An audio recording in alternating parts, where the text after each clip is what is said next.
हमें संस्कृत भाषा अवश्य पढ़नी चाहिए। विधिवत गुरुजनों के चरणों में बैठकर व्याकरण आदि शास्त्रों का अध्ययन करना चाहिए। ये हम बिल्कुल नहीं करें कि पढ़ना नहीं चाहिए, लेकिन एक बात बड़ी विनम्रता से कह रहे हैं कि पंडिताई अलग है और भाव का पक्ष बिल्कुल अलग है। ठीक है, अनुचित तो नहीं। आपके किसी सामान्य अर्थ से आपका पांडित्य तो प्रकट नहीं होता, प्रस्तुत नहीं होता, लेकिन आपके उस विशेष भावपूर्ण अर्थ से आपका हृदय आनंद से भर जाता है, आपके शरीर में रोमांच हो जाता है, आप भगवान की स्मृति में डूब जाते हैं और सुनने वालों की भी वही अवस्था हो जाती है। तो भाव के पक्ष से आपने जो कुछ कहा है वह ठीक है, इसलिए ठीक है क्योंकि भावग्राही जनार्दन, भगवान भावग्राही।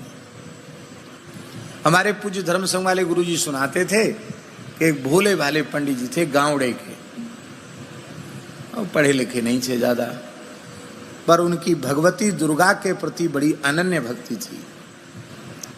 तो नित्य दुर्गा सप्तशती का पाठ करके ही तब वो जल ग्रहण करते थे, जल पीते थे, दुर्गा सप्तशती का पाठ कर लेते। अब संस्कृत तो पढ़े नहीं थे, इसलिए कुछ अशुद्ध पाठ भी करते थे। उसमें एक विशेष अशुद्धि उनकी हो रही थी, नमस्तस्यै नमस्तस्यै नमस्तस्यै नमो नमः। तो तस्मै की जगह वो तस्मै बोलते थे, नमस्तस्मै नमस्तस्मै नमस्तस्मै नमो नमः। अब स्त्री लिंग में तस्यै होगा और पुल्लिंग में तस्मै होगा। अब उन विचारों को स्त्रीलिंग पुल्लिंग का ज्यादा भेद नहीं था।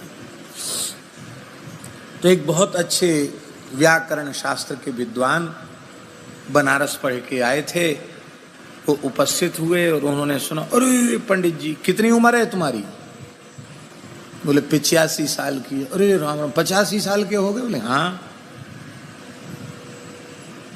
कब से करते दुर्गा सप्तशती का पाठ? कहते जब से जनेऊ हुआ, हमारे पिताजी ने थोड़ी बहुत संध्या गायत्री सिखा दी, तभी से अपने पाठ करते हैं, हम तो दुर्गा जी के भगत हैं। उन पंडित जी ने कहा कि आपका अब तक का किया गया पाठ सब मिट्टी में मिल गया,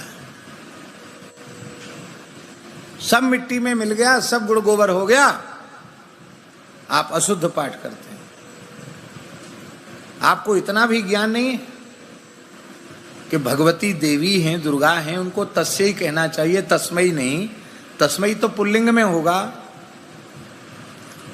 तो इस बात को सुनकर उन वृद्ध पंडित जी को इतनी पीड़ा हुई, बेहोश होके गिर गए वो। इस बात को सुनकर उन्हें इतना कष्ट हुआ, वो मूर्छित होके गिरे।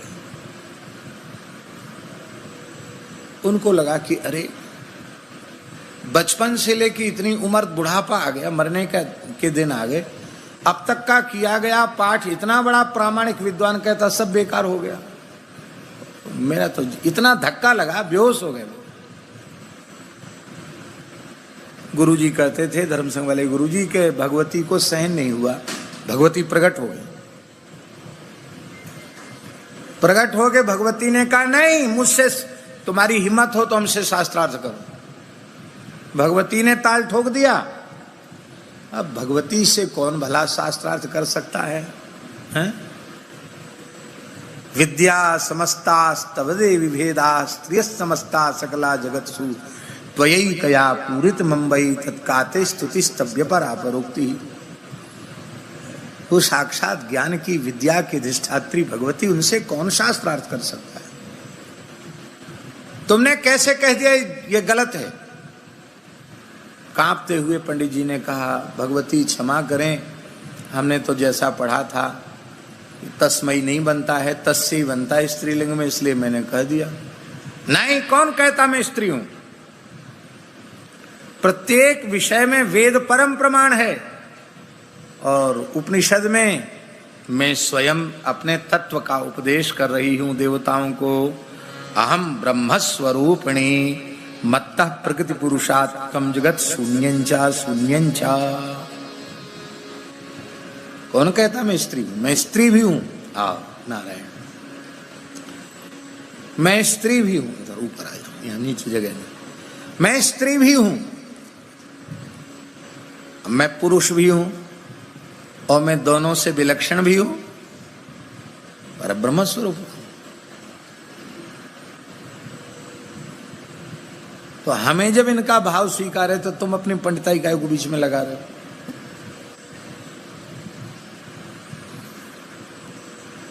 हम ऐसी कोई खींचतान वाली बात नहीं कह रहे हैं।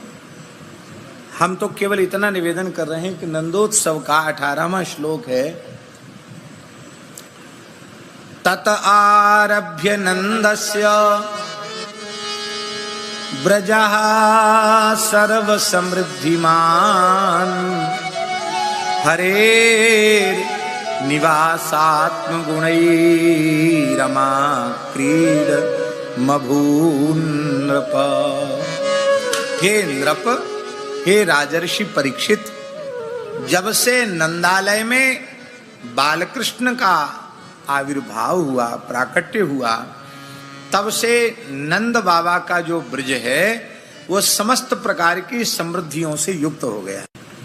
भगवान के जो दिव्य स्वाभाविक मंगलमय गुण हैं, उन गुणों के कारण इस ब्रजमंडल की महिमा ऐसी बढ़ गई कि जहां देखो वहां ब्रज में रमा क्रीड मभून नृप, लक्ष्मी की क्रीड़ा स्थली ब्रज बन गया। सब जगह लक्ष्मी का विलास। श्रयत इंदिरा शश्वदत्री, लक्ष्मी जी ने डेरा डाल लिया। ये अर्थ तो है ही, पर भाव पक्ष में श्री राधा रानी के मंगलमय प्राकट्य का हम स्मरण कर रहे हैं, और अर्थ बदल जाएगा। रमा शब्द का अर्थ राधा कर दो तो राधा रानी का जन्मोत्सव सिद्ध हो जाएगा। और स्वामी जी, शब्द का अर्थ प्रकरण के अनुसार किया जाता है। शब्द का अर्थ जो होता है, अनेक अर्थ होते एक शब्द के, पर उस शब्द का अर्थ हम कैसे करेंगे, ये विचार करना पड़ेगा कि यह शब्द किस प्रकरण में पठित है, तो प्रकरण के अनुसार शब्द का अर्थ होगा।